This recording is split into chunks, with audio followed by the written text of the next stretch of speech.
नमस्कार, स्वागत है आपका। घड़ी में 9 बज गए हैं, वक्त हो गया है आपके favourite morning prime time show 9 बज गए का। आपके साथ हूं मैं नेहा बाथम। महाराष्ट्र के सियासी संकट के साथ ही शुरुआत करेंगे। इस बीच बड़ी खबर इसी संकट से जुड़ी हुई इस सियासी लड़ाई को अब सुप्रीम कोर्ट में आज सुनवाई होनी है। आज शिंदे कैंप की दो अर्जियों पर सुनवाई होगी। एक अर्जी एकनाथ शिंदे ने डाली है, दूसरी अर्जी भरत गोगावले और 15 अन्य विधायकों ने डाली है। अर्जी में डिप्टी स्पीकर के नोटिस को चुनौती दी गई है। नोटिस बागियों की सदस्यता छीनने को लेकर दी गई और अर्जी में उस फैसले को चुनौती दी गई जिसमें विधायक दल के नेता के तौर पर अजय चौधरी की नियुक्ति की गई है। विधायकों ने सुप्रीम कोर्ट से अपनी और परिवार की सुरक्षा की भी गुहार लगाई है।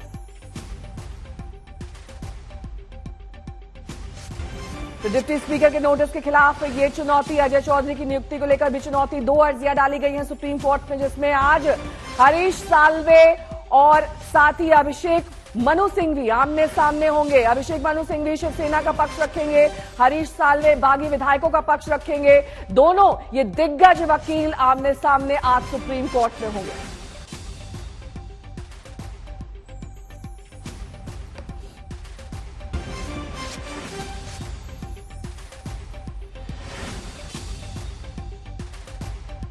तो महाराष्ट्र की सियासी लड़ाई को आज सुप्रीम कोर्ट में सुनवाई के जरिए समझा जा सकता है। कैसे 16 बागियों की जो डेडलाइन है उसको लेकर भी बागी गुट के विधायक दीपक केसरकर जी इस वक्त हमारे साथ फोन लाइन पर जुड़ गए हैं। दीपक जी, देखिए 2 अर्जियों पर आज सुनवाई होनी है। क्या उम्मीद है आपके खेमे की ओर से, क्योंकि आपकी जो मांगे हैं वो दरअसल स्पष्ट तौर पर अपने सुरक्षा को लेकर है और जो आपके खिलाफ नोटिस जारी किया गया है उसको लेकर है। और हमारी जो ओरिजिनल पार्टी है जो हमने रजिस्टर की है एज ए पार्लियामेंट्री पार्टी, उसके नेता हमारे शिंदे साहब हैं, वो भी हम लोग वहाँ पे एस्टेब्लिश कर रहे हैं। क्योंकि हमारी जो पार्टी थी वो 56 लोगों की थी, 56 लोगों की थी, उसमें से एक का निधन हो गया, दुर्दैवी निधन हो गया, तो अब वो 55 की बन चुकी है। और 55 में 16 लोग इकट्ठा आके उसके नेता को नहीं बदल सकते। ये हम लोग स्क्रैच करना चाहते हैं। हमारी ही ओरिजिनल पार्टी है, वो भी हम लोग वहाँ पे प्रूव कर देंगे। दीपक जी, जो आपने सुरक्षा को लेकर जो सुरक्षा को लेकर मांग उठाई है वो दरअसल किस लिए है? क्या आप लोगों को थ्रेट्स मिल रहे हैं, फोन कॉल्स आ रहे हैं, या फिर जो खुले तौर पर चुनौती और बगावत की बात यहाँ मुंबई में करी जा रही है उसको लेकर ये सुरक्षा की मांग है? देखिए, सुरक्षा की डिमांड इसलिए है कि जो परिस्थिति निर्माण की गई है, जिस तरीके की स्टेटमेंट श्री संजय राउत जो प्रवक्ता है वो कर रहे हैं, वो भड़का रहे लोगों को। तो इस तरह से भड़काना नहीं चाहिए। हम लोग जब डेमोक्रेसी में काम करते हैं तो हमारी जो भी व्यूज है वो रखने की हमें पूरी आजादी है, और ऐसे परिस्थितियों में वो हम नहीं कर सकते, इसलिए हमने प्रोटेक्शन की मांग की। आज और विधायक जुड़ सकते हैं आपके खेमे के साथ? हो सकते हैं, 1 या 2 आ सकते हैं और 2। तो कुल संख्या कितनी हो जाएगी अब आपकी? कल तो हम लोग 51 बने थे, अब 53 बन जाएंगे। 53 हो जाएंगे और आज। और अगर हमारे 2 आ जाए तो फिर हमारा जो गुट है, मतलब जिसमें हम लोग बोलते कि पार्लियामेंट्री पार्टी, तो वो पार्लियामेंट्री पार्टी की संख्या ये 39 + 2 41 हो जाएगी। तो अब नई पार्टी को लेकर मंथन किया जा रहा है। किस तरफ अब आपकी रणनीति है, आपकी बागी विधायकों की? क्या कुछ आपके खेमे में इस वक्त विचार विमर्श हो रहा है? देखिए, एक चीज तो मैं बिल्कुल साफ कर देना चाहता हूं कि हम लोग शिवसेना में ही है, और हमारा जो डिसीजन है वो पार्लियामेंट्री पार्टी का डिसीजन रहेगा। हम आज भी शिवसेना के सदस्य हैं और शिवसेना के ही सदस्य रहेंगे। हमारी जो निष्ठा है वो बाला साहब के ऊपर है, उद्धव साहब के ऊपर है। वहाँ पे ये राउत नाम के जो प्रवक्ता है वो लोगों को भड़काने के लिए उनको मिसगाइड कर रहे हैं। हम लोग बाला साहब के विचार पे चलेंगे। ऐसी कोई भी हमारी रणनीति नहीं है कि ओरिजिनल पार्टी हम लोग हाईजैक करें, बिल्कुल नहीं है। ओरिजिनल पार्टी डिफरेंट रहती है, और जो पार्लियामेंट्री पार्टी बनती है उसका एक प्रोसीजर है, और उस हिसाब से जो पार्लियामेंट्री पार्टी बनी है उसके बारे में हमने कहा है कि शिंदे साहब हमारे नेता हैं और वो जो भी निर्णय करेंगे वो निर्णय हमारे लिए फाइनल होगा। तो किसी भी मर्जर की कोई भी संभावना नहीं है। ये मर्जर की बात जो कह रहे हैं वो वहाँ पे शिवसैनिकों को भड़काने के लिए ये वो बात कर रहे हैं। तो फिर ये लड़ाई बाप बाप तक क्यों आ गई है? क्यों इस तरह के शब्दों का इस्तेमाल हो रहा है दीपक जी? देखिए, ये जो संजय जी है वो इतने इनडिसेंट है, मतलब ऐसा प्रवक्ता भगवान किसी को भी न दे, ऐसी मैं प्रार्थना करता हूँ। और देखिए, ये बोलते हैं कि आप अनेक पापों के हैं। इसका मतलब क्या होता है? आप किसी औरत पे एक इल्जाम लगा रहे हैं जो हमारी आदरणीय माता जी है। अगर ये चीज वो बाला साहब के रहते बोलते तो बाला साहब 1 मिनट में उनको सामना से और मातोश्री से निकाल देते। उद्धव जी ये क्यों नहीं कर रहे हैं, यही हमारा सवाल है। और हमें अगर वो मुर्दा बताते हैं, हमारी पोस्टमार्टम करने की बात करते हैं, तो जाहिर सी बात है कि हमारे वोटों से वो चुन के आए हैं। हम 41 लोगों ने उनको मतदान किया था और उस मतदान पे वो जीत के आए हुए हैं। तो ये जब शब्द वो बोलते हैं तो उनको मॉरल, अगर वो सचमुच अपने मॉरल को समझते हैं या तो उनके पास ये मॉरल है। वो तो आपके ही मॉरल्स पर प्रश्न चिन्ह लगा रहे हैं। वो कह रहे हैं 50-50 करोड़ में बिक गए हैं आप लोग। Let me complete madam. ठीक है। अगर वो ऐसा समझते हैं तो उनको इस्तीफा देना चाहिए अपने राज्यसभा के मेंबरशिप का और उनको फिर से लड़ना चाहिए पवार साहब का और कांग्रेस की सपोर्ट करके। वो उनके पास ज्यादा है, वो शिवसेना के कम है और ज्यादा वो एनसीपी के हैं, तो उनको उनका सपोर्ट लेके लड़ना चाहिए। और 14-15 लोग वहाँ पे हैं, उनका भी वोट लीजिए। अब फिर से जीत के आइए, फिर हमारे पास बारे में कुछ भी बोलिए। और अगर वो लोग बोल रहे हैं कि हम लोग 50 करोड़ रुपया लेके बिक चुके हैं, तो हमने 1 रुपया भी नहीं लिया है। अगर लेते तो हम लोग मर्ज करने की बात करते, हम ओरिजिनल शिवसेना में होने की बात क्यों करते? कह रहे हैं आपने वोटर्स के साथ धोखाधड़ी करी है और वाई कैटेगरी सुरक्षा अंधेर कर दी है। अगर धोखाधड़ी हो गई है तो वो शिवसेना की तरफ से हो गई थी जब उन्होंने बीजेपी का साथ छोड़ा था। कि लोगों ने मत किसको दिया था? शिवसेना और बीजेपी को दिया था। फिर भी बीजेपी ने जो आश्वासन दिए थे हमारे पक्ष प्रमुख को, उन्होंने वो नहीं दिवाए, इसलिए उन्होंने जो निर्णय किया हम उसके साथ रहे। फिर भी 6 महीने के बाद हमने बोला कि अभी आप मुख्यमंत्री बन गए हैं तो अभी इनको छोड़ दीजिए। ये इस तरह से बर्ताव कर रहे हैं कि आपकी पार्टी खत्म हो जाएगी। हम लोग बार बार इनको बोल रहे हैं कि ये कीजिए। हमने ऐसे एक दिन में ये नहीं किया, ये बगावत नहीं की और ये बगावत भी नहीं है, हम उनके साथ ही है। लेकिन हमारे पार्लियामेंट्री पार्टी का डिसीजन ये है कि हमें कांग्रेस और एनसीपी के साथ नहीं जाना है। उनको लोग हरा चुके थे, वो हमारे कारण सत्ता में आए हैं।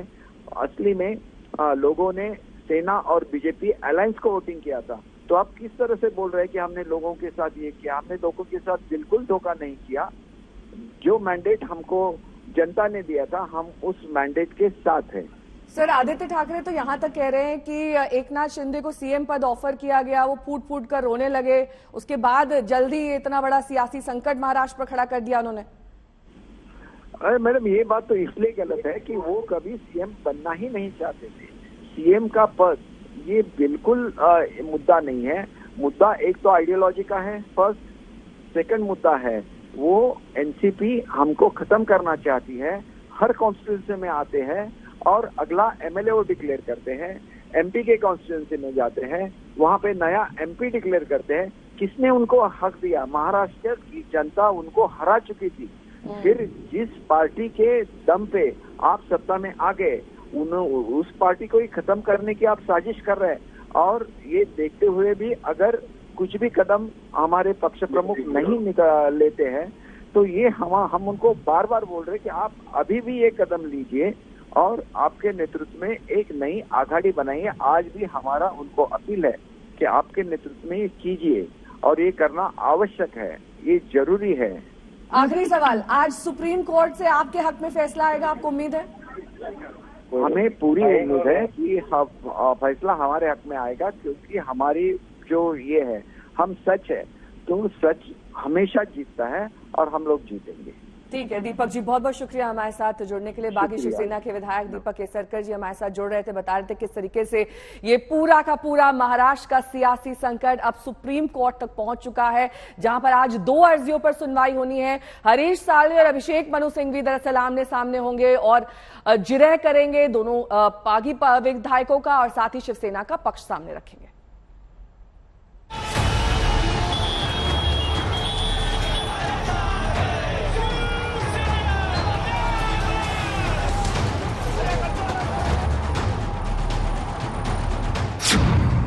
ना गुवाहाटी ना मुंबई,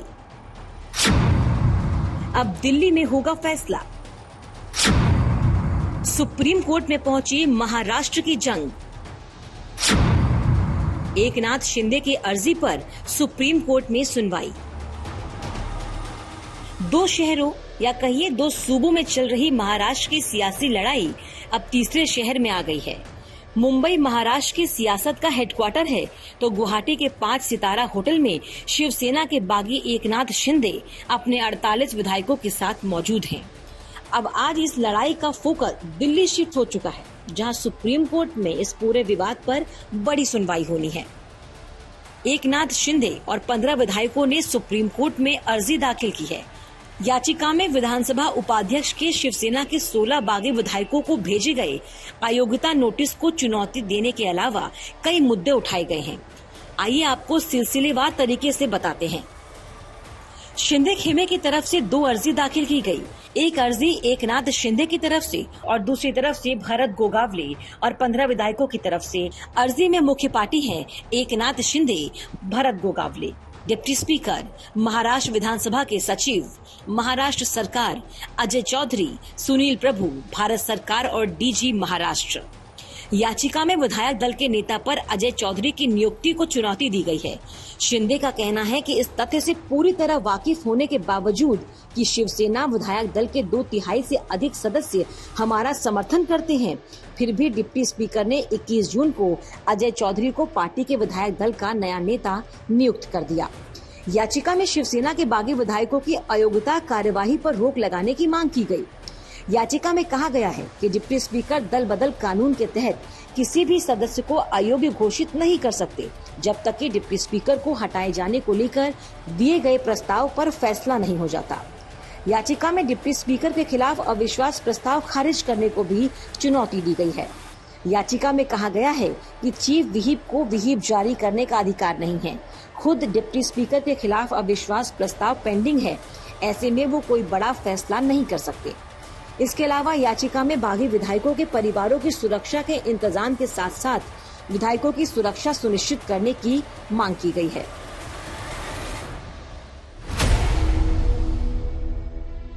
इस कानूनी लड़ाई की जड़ विधानसभा उपाध्यक्ष का 16 बागी विधायकों को भेजा गया अयोग्यता वाला नोटिस है, जिसका जवाब शाम 5:30 बजे तक मांगा गया है। महाराष्ट्र में राजनीतिक परिस्थिति खड़ी हुई है, उसके लिए जो लड़ाई शुरू है वो अभी राजनीतिक लड़ाई नहीं है, कानूनी लड़ाई भी शुरू है। अब आप बाकी सारे मामले आप सब जान चुके हो कि हमने क्या क्या नोटिस दे दी है। हमारे उपाध्यक्ष साहब ने कौन सी नोटिस दे दी है, उनके डिस्क्वालिफिकेशन के बारे में नोटिस जारी की है। याचिका पर न्यायमूर्ति सूर्यकांत और न्यायमूर्ति जेबी पारदीवाला की अवकाशकालीन पीठ सुनवाई करेगी। शिंदे की तरफ से हरीश साल्वे केस की पैरवी करेंगे, जबकि शिवसेना की तरफ से अभिषेक मनु सिंघवी और डिप्टी स्पीकर की तरफ से रविशंकर जंडियाला पक्ष रखेंगे। महाराष्ट्र सरकार की ओर से देवदत्त कामत दलीलें देंगे। संजय शर्मा, दिल्ली, आज तक।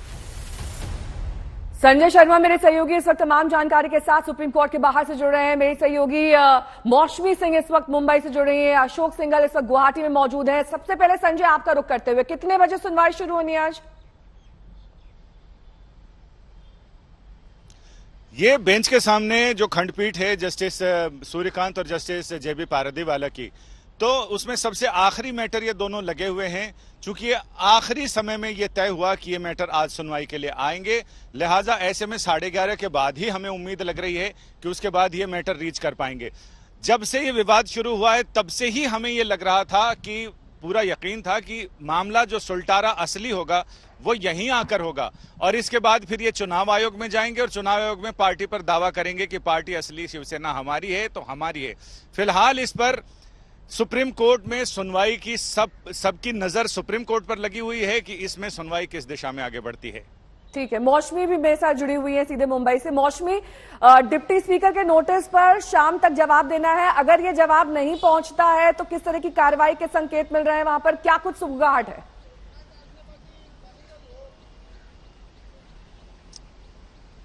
देखिए नेहा, कुल मिला के मामले की सुनवाई दिल्ली में हो रही है, लेकिन उसका असर यहाँ मुंबई में दिखेगा। और जिस तरह से पहले उद्धव सेना के तेवर आक्रामक थे और लगातार उद्धव ठाकरे खुद सेना भवन पहुंच गए, उसके बाद जो पलटवार हुआ है शिंदे कैंप से, जो याचिका पर याचिका सुप्रीम कोर्ट पहुंची है, उससे जो है लगातार जो गतिविधियां हैं वो बढ़ गई है, जो सियासी सरगर्मी है। एक तरफ केंद्रीय मंत्री महाराष्ट्र में बोलते हैं कि 3 दिन की सरकार है, ये 3 दिन में जो काम करने आप पूरे कर लीजिए, और ये तब बोलते हैं जब स्वास्थ्य मंत्री राज्य के मौजूद रहते हैं। यानी कि बीजेपी की तरफ से भी केंद्रीय मंत्री अगर ये संकेत दे रहे हैं तो मामले में रणनीति में बीजेपी की भी ट्विस्ट आया है और फ्रंट फुट पे बीजेपी नजर आ रही है। दूसरी ओर एकनाथ शिंदे कैंप ठाणे में आज शक्ति प्रदर्शन करने वाला है, तो लगातार उद्धव ठाकरे और आदित्य ठाकरे के शक्ति प्रदर्शन और रैलियों और बैठकों के बाद अब ठाणे में भी एकनाथ शिंदे कैंप जो है वो शक्ति प्रदर्शन करने वाला है, जिसका मतलब ये है कि ये लड़ाई जितनी कोर्ट में लड़ी जाएगी उतने ही मुंबई के सियासी रण में और सड़कों पर भी नेहा लड़ी जाएगी। बिल्कुल, कोर्ट से लेकर सड़क तक ये रण जारी है। अशोक सिंघल मेरे सहयोगी लगातार जुड़े हुए हैं। अशोक, कुछ देर पहले हम दीपक केसरकर से बात कर रहे थे, उनका ये कहना था कि 102 विधायक और आज जुड़ सकते हैं उनके खेमे में, उनके नाम मालूम चल रहे हैं क्या? देखिए, अभी उन्होंने खुलासा नहीं किया, लेकिन इतना जरूर है कि कल एक विधायक मंत्री उदय सामंत भी यहाँ पहुंचे थे, जो कि आदित्य ठाकरे, उद्धव ठाकरे के बहुत क्लोज थे। कल से पहले वो तमाम मीटिंगों में शामिल होते थे, जो रणनीति बनाई जा रही थी शिंदे कैंप के खिलाफ, और शिंदे कैंप से लोगों को कैसे तोड़ करके वापस मुंबई ला जाए, महाराष्ट्र ला जाए, वो रणनीति का हिस्सा थे। लेकिन कल अचानक यहाँ पर गुवाहाटी में पहुंचे, हम लोगों ने देखा कि उन्हीं के कैंप में उनका वेलकम किया गया। तो उम्मीद की जा रही है, जो शिंदे कैंप की तरफ से दावा कि 1-2 एमएलए मंत्री और शामिल हो सकते हैं। लेकिन अगर मंत्री की बात की जाए तो यहाँ पे 8 मंत्री हो चुके हैं। अब एक जो विधान सभा से चुन के आए हैं मंत्री, उनके बेटे आदित्य ठाकरे बचे हैं, 2 विधान परिषद से हैं जो उनके साथ है, लेकिन विधान सभा से जीतने वाले एक ही मंत्री बचे आदित्य ठाकरे। तो कहीं ना कहीं पॉलिटिकल लड़ाई तो लड़ी जा रही है, क्योंकि लगातार कोशिश ये की जा रही थी उद्धव ठाकरे की तरफ से, शिवसेना की तरफ से, कि गुवाहाटी से चौपाटी पर आना पड़ेगा, लेकिन चौपाटी से गुवाहाटी की तरफ लोग अभी भी आ रहे हैं। तो पॉलिटिकल लड़ाई एकनाथ शिंदे की तरफ से जीती जा रही है, बयानबाजी हो रही है, दाऊद की एंट्री हो गई है, उन्होंने नवाब मलिक और दाऊद के रिश्तों को लेकर के शिंदे कैंप की तरफ से हमला किया जा रहा है शिवसेना पर, उद्धव ठाकरे पर, और बाप तेरा बाप मेरा बाप, तमाम चीजें यहाँ पे हो रही हैं। लेकिन दूसरी तरफ जो लीगल बैटल है उसकी तैयारी शिंदे कैंप कई दिनों से कर रहा था, तैयारी की जाती। बड़ोदरा में जो मीटिंग हुई देवेंद्र फडणवीस के साथ एकनाथ शिंदे की, वो भी तमाम स्ट्रेटेजी का हिस्सा थे पिछले, क्योंकि जब तक इसका फैसला नहीं होता ये लोग भी महाराष्ट्र मुंबई जाने वाले नहीं है। और आज सुप्रीम कोर्ट में जो सुनवाई है उसके बाद चीजें तय हो जाएंगी कि आगे किस ढंग से ये लड़ाई चलेगी।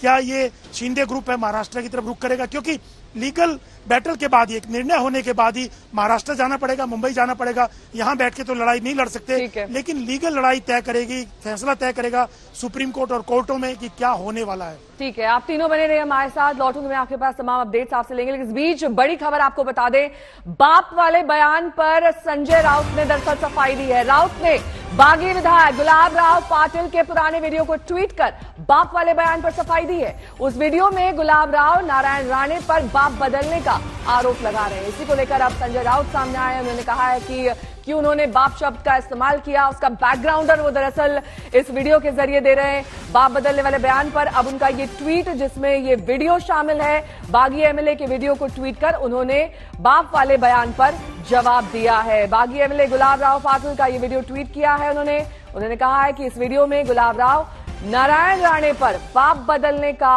आरोप लगा रहे हैं।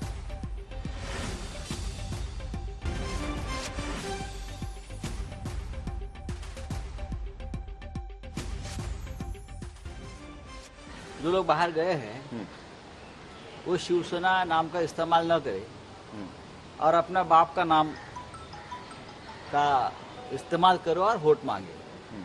आप बाला साहब ठाकरे जी का फोटो लगाएंगे, हम बाला साहब के भक्त है बोलेंगे। बाला साहब ठाकरे के भक्त इस तरह से पीठ में खंजर नहीं घुसते। सब कुछ होगा, नाम ना यूज किया जाए, सब कुछ होगा। नाम लेने की नौबत उन पर आ रही है बाला साहब ठाकरे और शिवसेना की। आप छोड़ गए हैं ना, तो अपने बाप का नाम दे दो। सभी ने जो जितने हैं अपने बाप के नाम पर पार्टी बनाओ और अपने बाप के नाम पर वोट मांगो। हमारा जो पार्टी का बाप है उसका क्यों आप इस्तेमाल कर रहे हो? आपको तो 100 बाप है उधर, कोई दिल्ली में है, कोई नागपुर में है, कोई मुंबई में है। हमारा बाप सिर्फ बाला साहब ठाकरे है एक, और हम उनके प्रति हमारी निष्ठा और लॉयल्टी है, हम नहीं छोड़ेंगे। आप 10 बार बाप बदल रहे हो, कभी बड़ौदा में जाते हो, कभी सूरत में जाते हो, कभी गुवाहाटी में जाते हो, कभी दिल्ली में जाते हो। ये बाप बदलने की जो प्रोसेस है वो हमारे पार्टी में नहीं चलती। और इस बीच बड़ी खबर आपको सामना से जुड़ी बता दें। शिवसेना के मुखपत्र सामना में बागियों के साथ साथ केंद्र सरकार के खिलाफ मोर्चा खोला गया है। सामना ने बागियों को दिए Y+ सुरक्षा पर सवाल खड़े करे गए हैं और लिखा है कि क्या बागी विधायक लोकतंत्र बचाने के लिए काम कर रहे हैं? जो सुरक्षा मुहैया कराई जा रही है उस पर दरअसल सामना में सवाल उठाए गए हैं। मौसमी सिंह मेरी सहयोगी इस तमाम जानकारी के साथ जुड़ रही हैं। मौसमी, एक तरफ देखिए संजय राउत मुखर हैं, दूसरी तरफ सामना में इस तरह के एलिगेशन लगाए जा रहे हैं कि जो बागी विधायक है 50 करोड़ में बिके हैं, वो जो वोटर्स हैं उनके साथ दगाबाजी कर रहे हैं। इस वक्त दीपक केसरकर ये कह रहे थे कि अब गंदगी पर उतर आई है शिवसेना।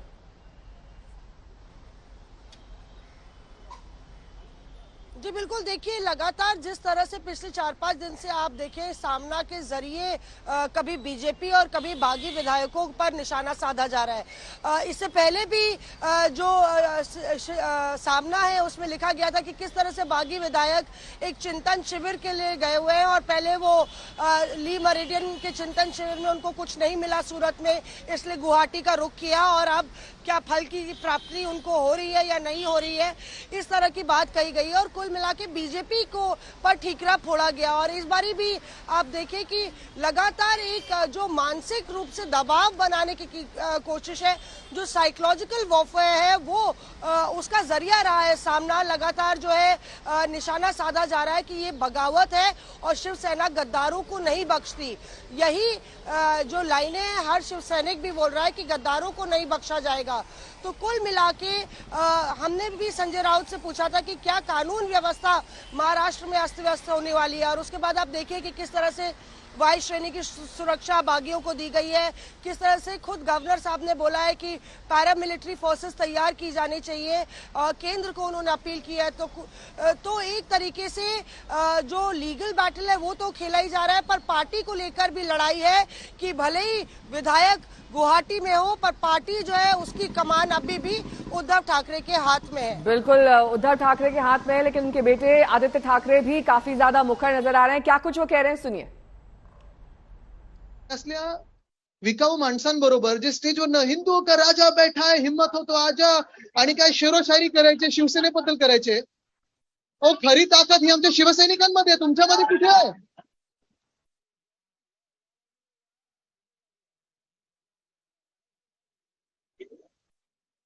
परवाकडे माझ्या गाडीत बसलेले इथून हॉटेलला जाताना थरथरत होते.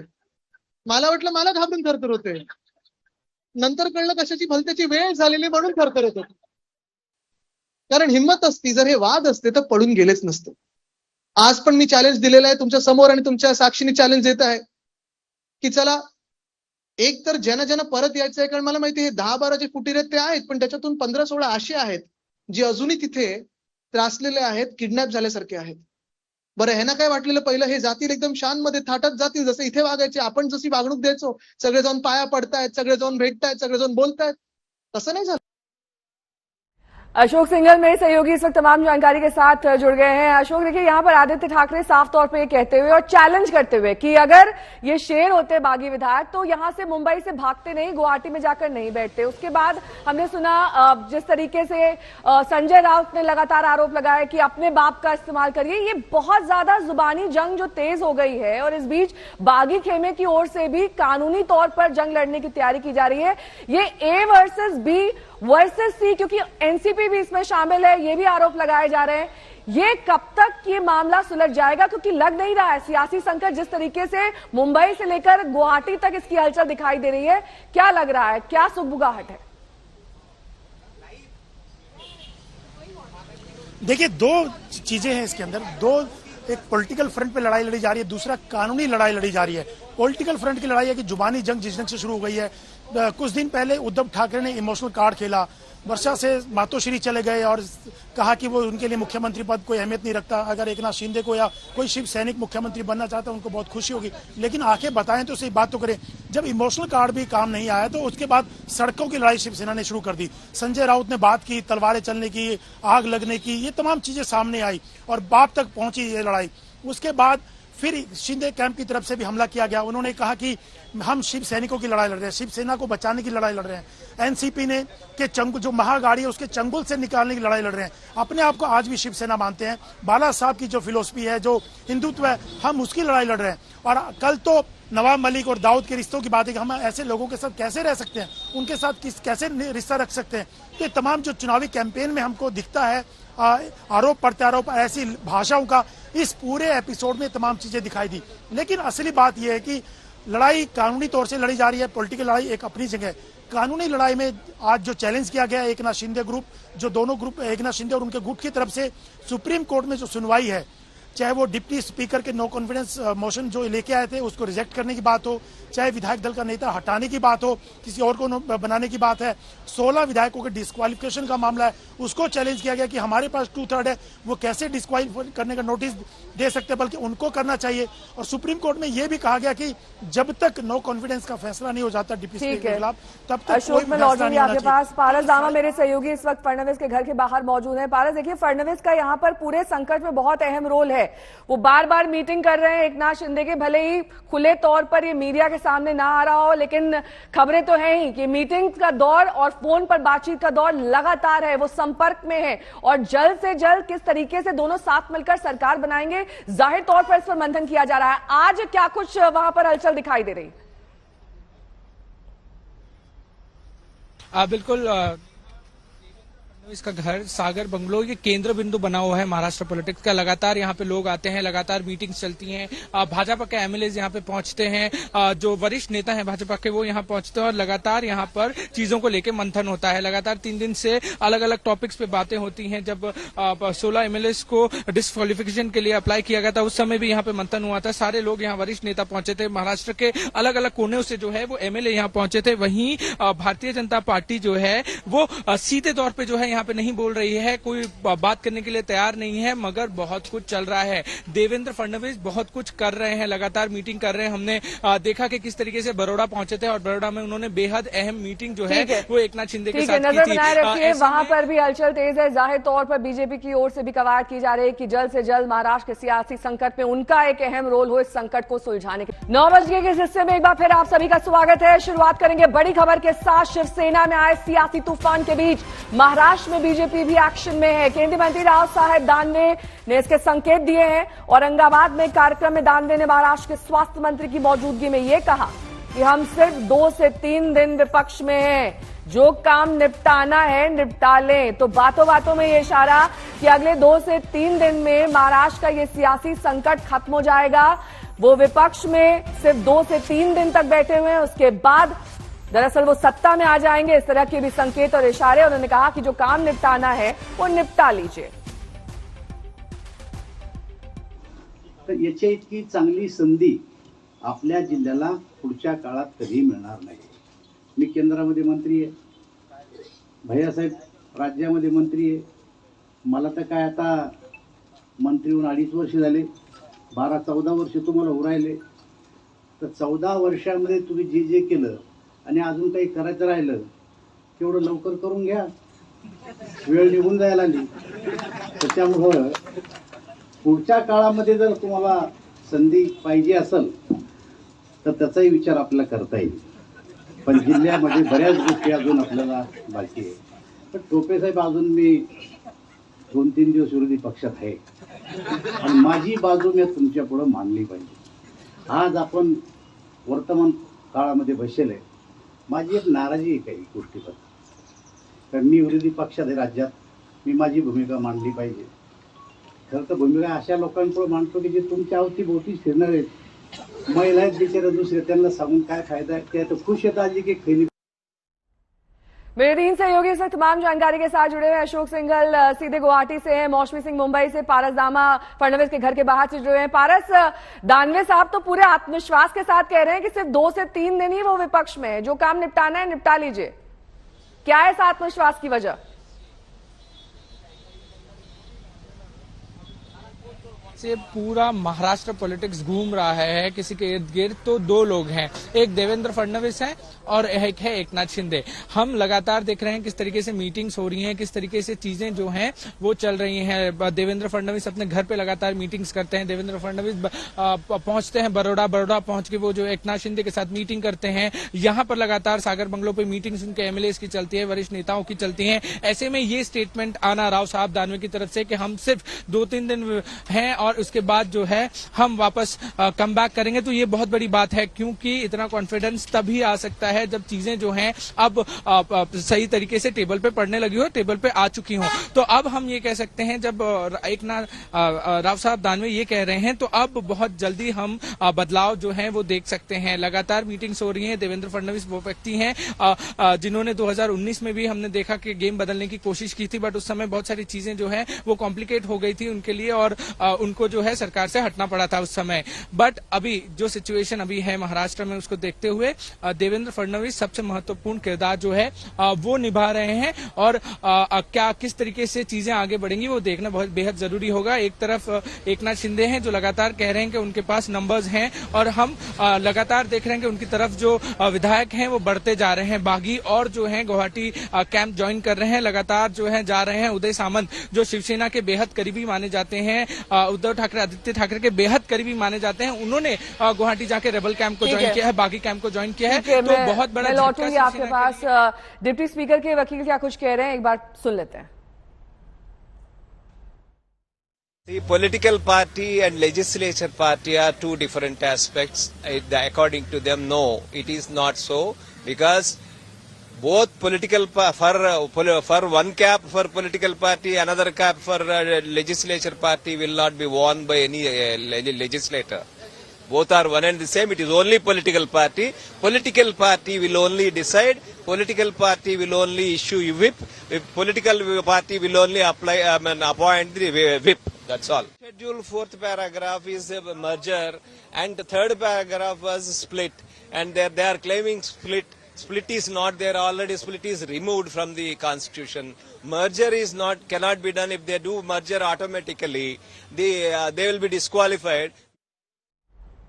मौसमी सिंह मेरी सहयोगी इस वक्त तमाम जानकारी के साथ जुड़ी है। मौसमी, देखिए, एक तरफ तो सुप्रीम कोर्ट में आज सुनवाई होनी है, जिरा भी होगी, लेकिन इस बीच मुंबई पर भी सबकी नजरें टिकी हुई हैं, क्योंकि यहां पर सिर्फ शिवसैनिक ही नहीं बल्कि एकनाथ शिंदे के जो सपोर्टर्स हैं वो भी सड़क पर बवाल कर चुके हैं। इसके मद्देनजर वहां पर क्या इंतजाम किए गए हैं कि आज दोबारा वो स्थिति ना हो?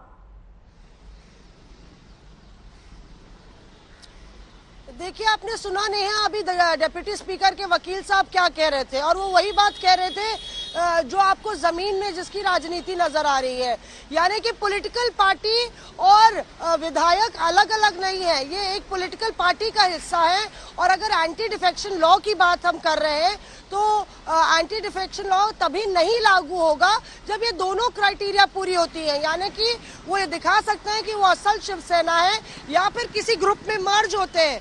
तो ये पॉइंट लगातार उद्धव कैंप और लगातार जो वकील है, डिप्टी स्पीकर के वकील है, वो ये पॉइंट सुप्रीम कोर्ट में रखेंगे और उसकी राजनीति का असर आपको जमीन पर दिख रहा है। कुर्ला हो, पुणे हो या मुंबई के अलग अलग इलाके, शिव सैनिक सड़कों पर आए और जिस तरह से जो आपने देखा तोड़फोड़ मचाई, उसके बाद उसका रेपरकशन ये था कि एकनाथ शिंदे का कैंप ठाणे में एकदम से सक्रिय हो गया। उनके बेटे लगातार वहां मोर्चा संभाले हुए, खुद भी सांसद है और आज उन्होंने एक बड़ी बैठक बुलाई है। इधर उद्धव ठाकरे, आदित्य ठाकरे ने युवाओं से मुलाकात की, उद्धव ठाकरे ने राष्ट्रीय कार्यकारिणी बुलाई। तो अब पार्टी को लेके, पार्टी सिंबल को लेके रस्साकशी शुरू हो गई है। सारा खेल अब इस बात का भी होगा कि आखिर धनुष और तीर किसके हाथ में रहता है, कौन निशाना साधता है इस एमवीए को जो है बर्खास्त या अलविदा कहने के लिए। ठीक है, मैं लौटूंगी आपके पास मौसमी, लेकिन इस बीच शिंदे और ठाकरे कैंप में जुबानी जंग तेज हो गई है। कल आदित्य ठाकरे ने बागियों को मच्छर कहा तो एकनाथ शिंदे ने जुबानी जंग में दांव तो ले आए। इस बीच बड़ी खबर आपको बता दें कि एकनाथ शिंदे के समर्थन में ठाणे में जुट रहे हैं समर्थक, जिसकी जानकारी अब से कुछ देर पहले मौसमी सिंह भी दे रही थी कि आज एक बार फिर से उनके समर्थन में सड़क पर एकनाथ शिंदे गुट के लोग जुड़ सकते हैं। शिंदे समर्थकों ने एकनाथ शिंदे का पोस्टर लगाया है। सुबह 10 बजे ठाणे में जुटने की अपील की गई है। इस पोस्टर में कहा गया है कि बड़ी संख्या में यहां पर उनके सपोर्टर्स आए और अपना विरोध दर्ज करें। एकनाथ शिंदे के समर्थन में ठाणे में ये प्रदर्शन किया जाना है और ये पोस्टर आपको दिखा रहे हैं, जिसमें साफ तौर पर यह कहा गया है कि दिनांक 27 जून यानी कि आज 10 बजे ठाणे में एकनाथ शिंदे के सपोर्टर्स जुड़े।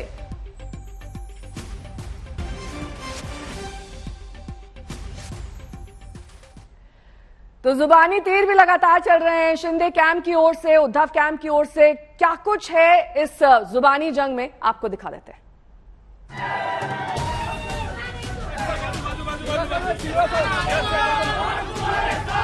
हम शरीफ क्या हुए, पूरी दुनिया ही बदमाश हो गई।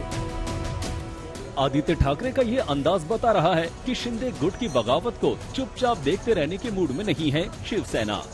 आदित्य ठाकरे शिवसेना के यूथ विंग युवा सेना की राष्ट्रीय कार्यकारिणी को संबोधित करने पहुंचे थे और उन्होंने इस मंच से शिंदे खेमे को जमकर ललकार लगाई। कारण हिम्मत असती, जर हे वाद असते तर पडून गेलेच नसते। आज पण मी चॅलेंज दिलेलं आहे तुमच्या समोर आणि तुमच्या साक्षीने चॅलेंज देत आहे की चला एक तर ज्यांना परत यायचं आहे, कारण मला माहिती आहे 10-12 जे फुटीर आहेत ते आहेत, पण त्याच्यातून 15-16 असे आहेत जे अजूनही तिथे त्रासलेले आहेत, किडनॅप झाल्यासारखे आहेत। बरं ह्यांना काय वाटलेलं पहिलं हे जातील एकदम शानमध्ये थाटात जातील, जसं इथे वागायचे, आपण जशी वागणूक द्यायचो, सगळे जाऊन पाया पडतायत, सगळे जाऊन भेटतायत, सगळे जाऊन बोलतायत, तसं नाही झालं। आदित्य का ये हमला भला एकनाथ शिंदे कैसे सह सकते थे। गुवाहाटी से ट्विटर के जरिए बगावत की वजह बताई। शिंदे ने ट्वीट किया, हिंदू हृदय सम्राट बाला साहब ठाकरे की शिवसेना उन लोगों का समर्थन कैसे कर सकती है जिनका दाऊद से सीधा संबंध है, जिसने मुंबई बम धमाकों को अंजाम देकर निर्दोष मुंबईकरों को मार डाला। इसका विरोध करने के लिए हम ये कदम उठा रहे हैं। हिंदू हृदय सम्राट वंदनीय बाला साहब ठाकरे के हिंदुत्व के विचारों के लिए और बाला साहब की शिवसेना को बचाने के लिए हम मर भी जाएं तो बेहतर है। अगर ऐसा होता है तो हम सब अपने आप को भाग्यशाली समझेंगे। साफ है, शिंदे बार बार बाला साहब और उनके हिंदुत्व की विचारधारा की दुहाई दे रहे हैं। उनकी ये बातें शिवसेना को चिढ़ा रही हैं। बाप के नाम पर पार्टी बनाओ और अपने बाप के नाम पर वोट मांगो। हमारा जो पार्टी का बाप है उसका क्यों आप इस्तेमाल कर रहे हो? आपको तो 100 बाप है उधर, कोई दिल्ली में है, कोई नागपुर में है, कोई मुंबई में है। हमारा बाप सिर्फ बाला साहब ठाकरे है, एक। तीखी होती बयानबाजी ये दर्शा रही है कि शिंदे खेमे की बगावत से उद्धव धड़ा न सिर्फ गुस्से में है बल्कि आहत भी है। आदित्य ठाकरे का ये बयान सुनिए। की असल्या विकाऊ माणसांबरोबर जे स्टेजवर न हिंदू का राजा बैठा है, हिम्मत हो तो आजा, आणि काय शेरोशायरी करायचे, शिवसेनेबद्दल करायचे। ओ खरी ताकद ही आमच्या शिवसैनिकांमध्ये, तुमच्यामध्ये कुठे आहे?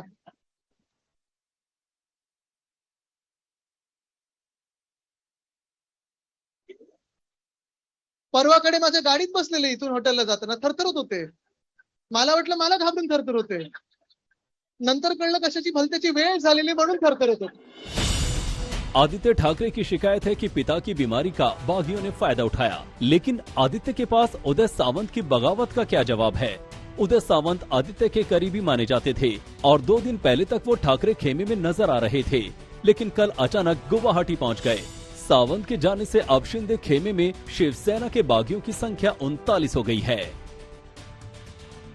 जाहिर है बड़े स्तर पर इस तरह बगावत के पीछे कारणों की अनदेखी नहीं की जा सकती।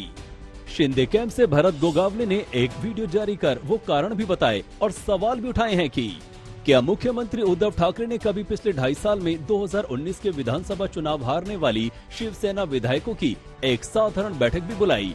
इसके विपरीत उप मुख्यमंत्री पराजित एनसीपी उम्मीदवारों को धन और अधिकार दे रहे थे।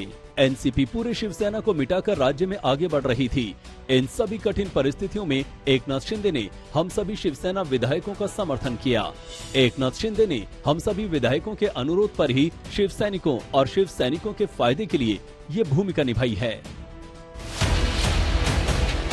दो राय नहीं है कि ये जुबानी जंग जनता की भावना अपनी तरफ करने के लिए है, क्योंकि राजनीति में परसेप्शन मायने रखता है।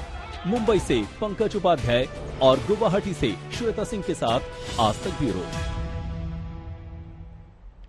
अशोक सिंघल मेरे सहयोगी इस वक्त तमाम जानकारी के साथ सीधे गुवाहाटी से जुड़े हुए हैं। अशोक, देखिए कई बार आप संजय राउत से मुखातिब हुए हैं, उनका कैरेक्टर रहा है जुबानी तीर छोड़ना, बहुत तीखे हमले करना। एक बार फिर से उन्होंने बाप बाप की लड़ाई जो शुरू की है उसका बैकग्राउंडर भी अपनी ट्वीट में दे दिया है, एक वीडियो जारी कर दिया है उसमें।